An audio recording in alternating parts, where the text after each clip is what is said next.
wakoze imirimo ntashoboye ubwizigirwa bwawe butemba mw'isi yose ikiganza cawe dadi gihora kuri je umunezero wuzuye mu mitima yacu wabaye umwizigirwa w'Imana wabaye umwizigirwa mu bikomeye.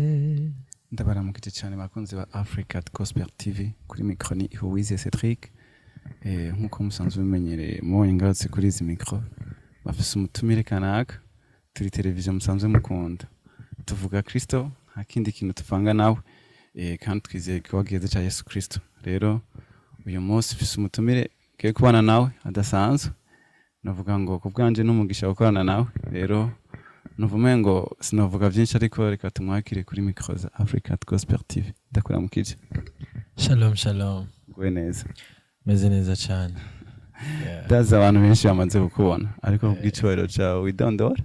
Ego amazina yanje ni Believe nk'abandi umwe mu Kristo yapfiriye bamwizeye barakizwa bacika ivyaremwe bishasha. Eko nk'abandi mu worship leader muri shengero ry'ukuri gw'ishuwe Church of Faith Church. Also nk'abandi mu Rwanda muri kino gihe gukora igikorwa c'Imana muri Christ Kingdom. Okay. Abantu benshi bamaze kumumenya. Yivuze ko ari Believe ndazi maze kumva Believe muca mumva indirimbo nyinshi ziwe zakunzwe ndavuga Samuragwa umwizigirwa n'izindi nyinshi. Natwongeye kugushima kameme niyo igezwe mu yemisi. Entre ta Billy haro Believe na Believe music est-ce que ibintu biratandukanye? Believe n'umuntu ariko Believe music ni nka label ni ikintu cagutse navuga kizoyishurwa mu gihe kizoza. Kubera ko nibaza yuko umuntu wese kubatahura ijambo ry'Imana turazi neza ko turiho kubw'abandi. Rero navuga yuko iyi Imana imaze kuguhezagira kugurura imiryango ushobora gutusha generation yawe nibaze yuko atacobuza yuko hagurutsa abandi nkawe canke abagusumba. Yego. Ava ko dutangura kameme ndazi ko benshi baragukunda ariko twifuza gire nkunda umwizigirwa ngirire gatuye turi imbere gatuye umwizigirwa. Wabaye mwizigirwa. Wakoze imirimo ntashoboye ubwizigirwa bwawe butemba mw'isi yose ikiganza cawe dadi gihora kuri je umunezero wuzuye mu mitima yacu wabaye umwizigirwa w'Imana wabaye umwizigirwa mu bikomeye. Merci beaucoup. Yego Billy haraho je njyambere dukoranye ikiganiro peut-être ko ashaka gusanga hari abandi ashaka kuba dukurikirana batakuzi. Billy ninde? Billy ni umwana wa gatanu mu bahungu batanu nyene. Yego hama navukiye ku Musaga mu Kinanira. Yego hama sigaranye umuvyeyi umwe yaratashe mama hasigaye papa n'undi mu brother wa kabiri. Ego nivyo hama nkaba nkunda Yesu nkaba nawe na Yesu nkiri muto gushika n'ubu aguma aryoha vyanse kandi amuheba nasego tubana.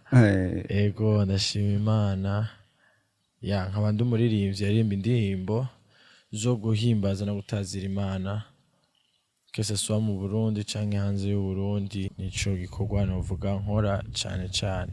Ego. Okay. Waragiriye novuga ngo ibako canke chance yo kuba mu muryango ukijijwe ariko biri kose ndizera ko agakiza ni personnel biri yakijijwe ryari byagenze gute? Sinibuka umwaka neza ariko nico nzi ico nakijijwe nkiri muto mu ma 16 ans 15 ans sinzi ko ari munsi ariko nakijijwe nkiri muto cyane kubera nakuze mbona bakuru banje basenga mu nyuma ndumva inzara n'inyota yo gukurikira Kristo sinatahura byinshi ariko narakijijwe n'ibimenyetso by'umuntu yakijijwe byari ku buzima bwanje ego novuga yuko ni muri iyo periode nakijijwe nkiri muto cyane nta byinshi natahura ariko narumva yuko by'ukuri nakijijwe kuko narumva transformation narumva Imana yes. Okay. Biyateje muri music bigenze gute korera Imana?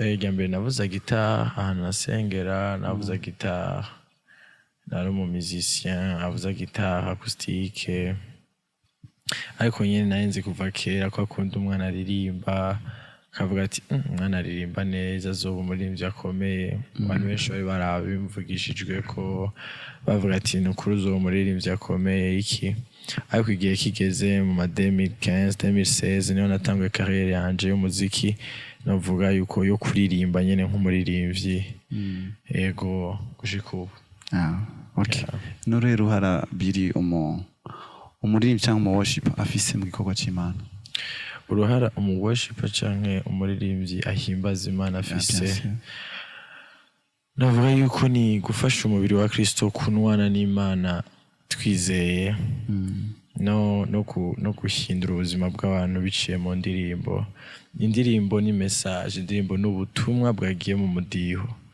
rero navuga yuko a worshiper ni umuntu adufasha novuga kuzana ijuru mu isi aratuma presence y'Imana iba manifeste abantu bagakira abantu bakaruhuka imitima kugira ubona umuntu aririmba ukumva umuntu akomye induru nuko inyuma y'indirimbo hari Imana yaje guhura n'abantu hari Imana yaje guhura n'imitima y'abantu biciye mu muhora witwa a worshiper yego okay nanchi numva kabazo est-ce que wariho la différence entre umu worship hamwe n'umuntu wari wese donc nk'umu evangeliste cyangwa umu apôtre ya mu gikorwa c'Imana umu worshiper cyambere nuko a worshiper nawe bihuriye no kuririmba gusa urumva to be a worshiper ni navuga yuko les 5 ministères canke amabanga 5 ya Kristo Yesu nabona ba worshiper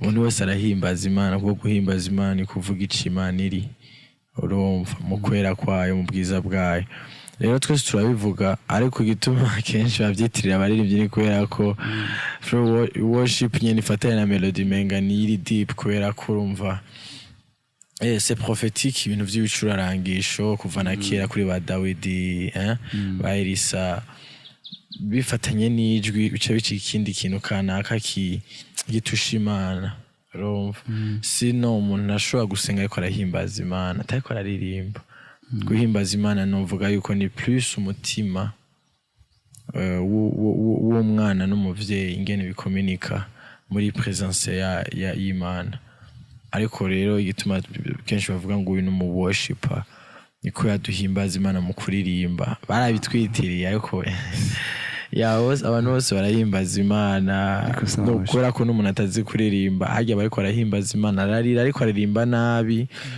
ararira kubera ko Imana ntiyumva ijwi ryiza yumva umutima yego okay mfise utubazo tubiri nshaka sinzi kunda nza kutukubaza ariko iyo bishitse ugahura challenge kanaka mu buzima ubisohokamo gute cyangwa ubyifatamo gute nk'umwana w'Imana kiza kuza ari so question yo cyonyene mu baririmbyi mahoro n'ama challenges atandukanye donc nkoreshe aba worship mahoro n'ama challenges atandukanye hoho nk'umu worship leader nigiki wabwira abandi cyangwa wabafasha kugira ngo bashobore gusohoka mu ma challenge je ndahura n'ama challenge sinobesha kandi navuga yuko ku muntu wese yizeye Imana afise umuhamagaro w'Imana ategezo guhura navuga n'ibintu bigeze ukwizera kwiwe bigeze umuhamagaro wiwe bimunyiganza muri carrière yiwe ariko je muri byose nama mvuga uku ibintu biza biraza ariko je navuga yuko ama challenges yose aza ku buzima bwanje antera gutumbera Imana ko yanzi neza yuko n'inkomezi zanje sindi bubishobore je nashobora kwiyumvira nk'umuntu maybe nk'idodomba canke nkashavura nkababara, ariko iciza nuko igikomeye Imana yaduhaye ni gusenga no gutumbira Yesu wenyene, we nyanduruko yo kwizera kwacu. Igihe cyose ubanye n'Imana naho ufise amafaranga ubusa mu mufuko, uvana n'Imana wumva mengo uratunze, kandi vy'ukuri ubutunze kuko ibitaboneka nivyo vyashizeho ibiboneka. Imana irakuzuza, novuga ubushobozi bwo kugendera hejuru y'ama challenges. Cyo bituma biri tubwira ngo mushira amaso kubiri hejuru yo Kristo, kuko Imana yaribizireza yuko nimwamanura gato mugashira mu isi ntimuzonkorera, kuko mu isi ibibazo ntibigira bihere kiretse Kristo Yesu agarutse. Ama challenges ziriku amafaranga ukeneye, umuziki, ibibazo iki biguma biza, ariko ni igiki kidushoboza kubisirimonta cyangwa kubigendera ko hejuru?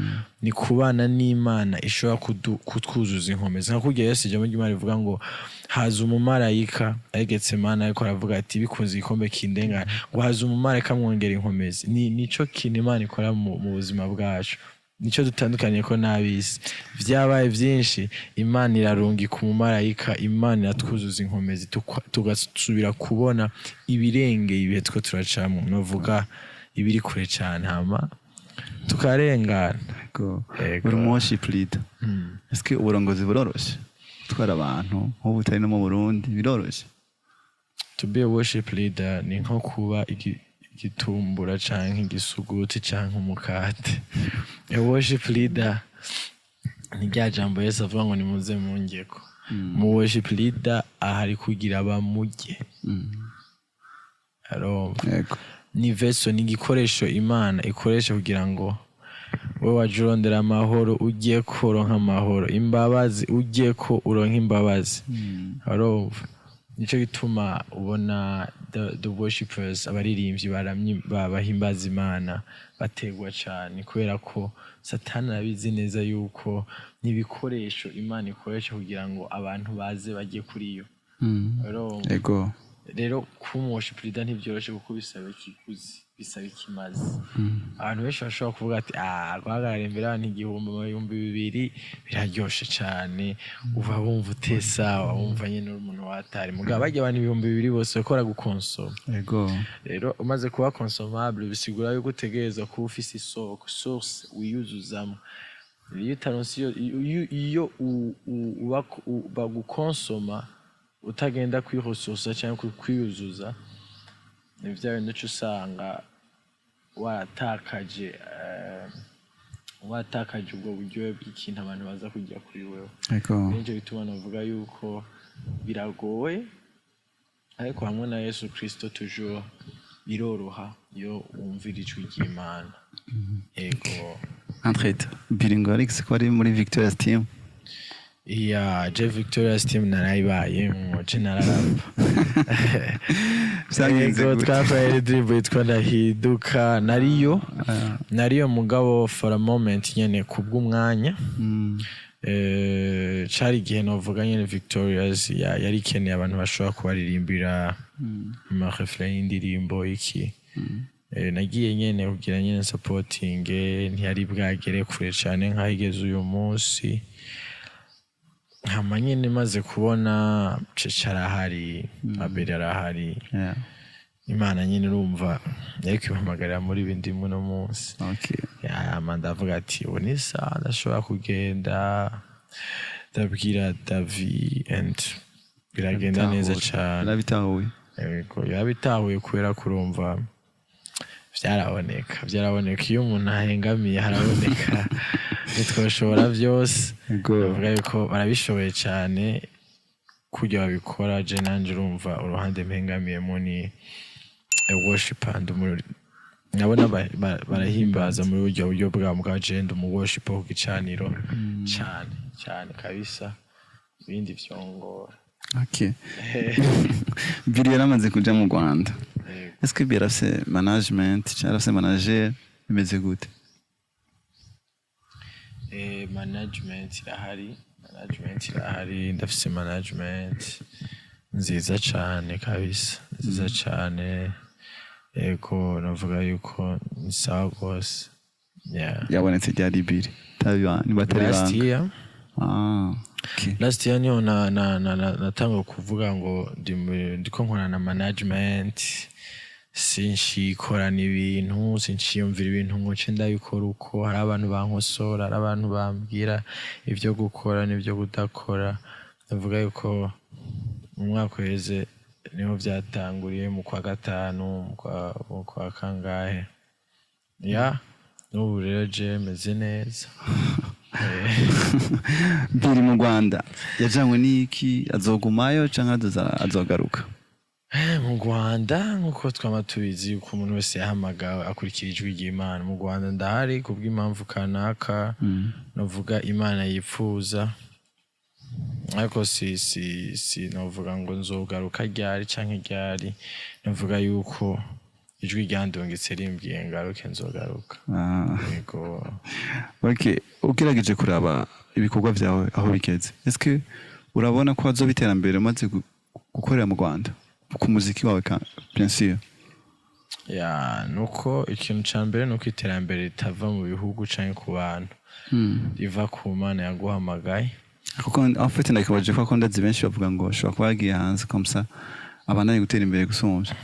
Bon, mu Rwanda bari evoliwe mu buryo bwo kugurisha umuziki n'iki. Mugabo no musi muri Amerika abantu bapfa bishwe n'inzara. Bisigura yuko urashobora kuba mu gihugu kirimo byose mugabo akabura ako karyo. Rero icyo nshaka kuvuga nuko ako karyo gatanga Imana. Akaryo gatanga Imana. Mu ndirimbo nyinshi ugasanga imwe kwija umuriyoni, ntiwari uvyiteze, wari wibaza kuri uwa nyuma, wari wibaza yuko atama views ugira. Guhera kuri iyo ndirimbo uraduze. Niko twama tubibona kuri benshi. Rero novuga yuko jewe akaryo sindakaziga mu gihugu, ndakaziga ku Mana yampamagaye, niyizigihe n'umwanya uvuga ati mupeti wanje, reka rero iki gihe nkori ku ndamushire mu maso y'abantu, afashe benshi birengeye kuririmba mu ishengero. Ivyo bihe ndabirimwo kandi ndavyiteguriye. Uko nsohora indirimbo nama mbona ihinduka, feedback nziza, abantu bifasha, imiryango yuguruka. Rero novuga ko nshimira Imana, kandi kuba mu Rwanda harimo plus kwiga. Maze kubona umuntu agusumvya ikintu canke ageze ku rutaragera urika. Umwanya munini mu Rwanda ndiga kabisa, ndiga, baranyigisha ingene bakora umuziki iki, kandi mu kwiga ndazi yuko nshishikara kuba umuprofessionnel nanje mu vyo nkora. Mu gihe umaze mu gihugu c'u Rwanda, umaze kubona gute gospel yaho? Ubona iri bimeze gute canke nire itandukanye wabonye ryo bari hagati yabo na gospel ngaha mu Burundi? Donc ubutumwa bwiza cyane. Ubutumwa bwiza baririmbyi bo mu Rwanda cikimwe no mu Burundi bararimba neza, baririmba Kristo. Bon, hatandukanye mbona novuga. Uretse ko twese turirimba Imana imwe, kandi impamvu yacu yo kuririmba ya mbere ari kuzana benshi kuri Kristo, canke kwamamaza Kristo mu mahanga. Rero ari mu Bushinwa, ari mu Rwanda, ari mu Burundi barabikora, kandi babikora neza mu gihe cabo. Sinovuga ngo hari itandukaniro, noba mbeshe, kubera kurumva umuntu wese yahamagariwe ahantu kanaka. Uburyo abikora ni neza mu gace kiwiwe, ubundi akabikora neza mu gace kiwiwe. Yes. Tuje ku ndirimbo yawe twongeye kugushima. Ava ko tubivuga ko turimbe gatoya imbere yuko tuja ku bibazo vyanje. Twongeye kugushima, tuvuga kuri Imana, tuvuga ubukuru bwawe n'ibitangaza ukora. Mana wakoze ku bwanje, nzokwama ngushima dada wakoze kubwanje nzokwama ngushima. ubutumwa bwari mu ndirimbo donc message wifuza gutanga twongeye kugushima. Twongeye gushima nayanditse des heures du matin last year. Uriko urakorera Imana hari igihe wumva menga uracakenye ibintu byinshi, ibintu watanguje ukumva uracakenye ibintu byinshi, bikakubuza kubona combien de fois Imana irakugirira neza. Rero twongeye gushima indirimbo nanditse ya reconnaissance, naravyibutse iyo 2 heures ndibuka vraiment mwibaraza ndiko dadika aje ngarandika indirimbo yitwa twongeye gushima.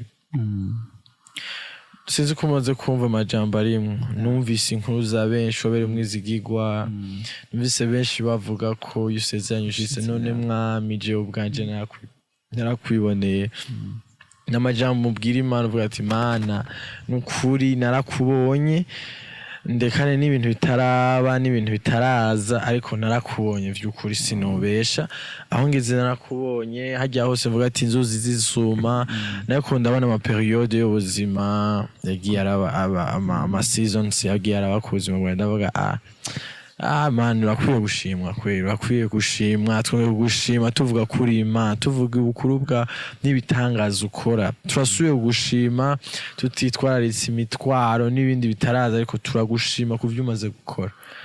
The message ni umuntu wese nongeye kugushima kuvyo usubiye gukora, kuvyo wakoze, ni indirimbo yo gushimira Imana aho ugeze, aho uri kuraja, ivyo imaze gukora n'ivyo ikoze aka kanya n'ivyo izokora. Yes. Feedback zimeze gute mu bantu bariko bafashwa gute?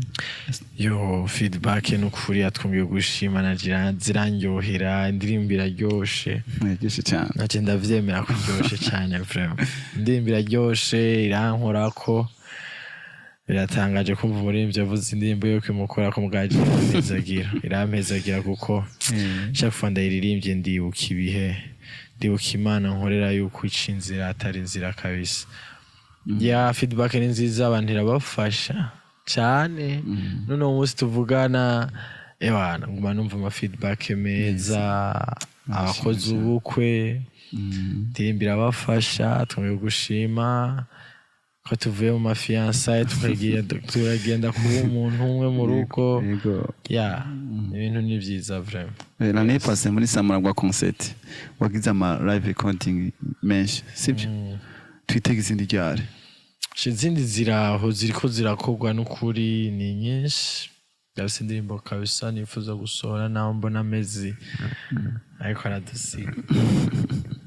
Ndifuza gusohora indirimbo zirahari indirimbo zishika kuri 6 zavuyemo muri live recording na codes, kandi ndifuza kuzitanga ku bw'ishengero rya Kristo kabisa. Mbega hajya mbere yo ushaka gusohora indirimbo afatira kuki? Urabiki imbere ko indirimbo uyihereza abantu? Indirimbo imbere ko ndayihereza abantu muri nyinshi mfise ndabigiye. Ijambo ry'Imana rivuga ngo ikintu cyose gifise igihe cashiriweho.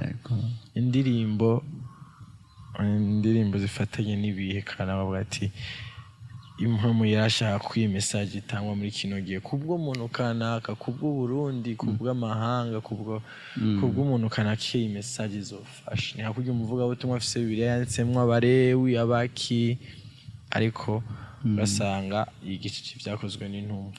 Ni message ifatanye n'igihe kanaka. N'indirimbo nuko hari indirimbo zifasha abantu mu bihe kanaka.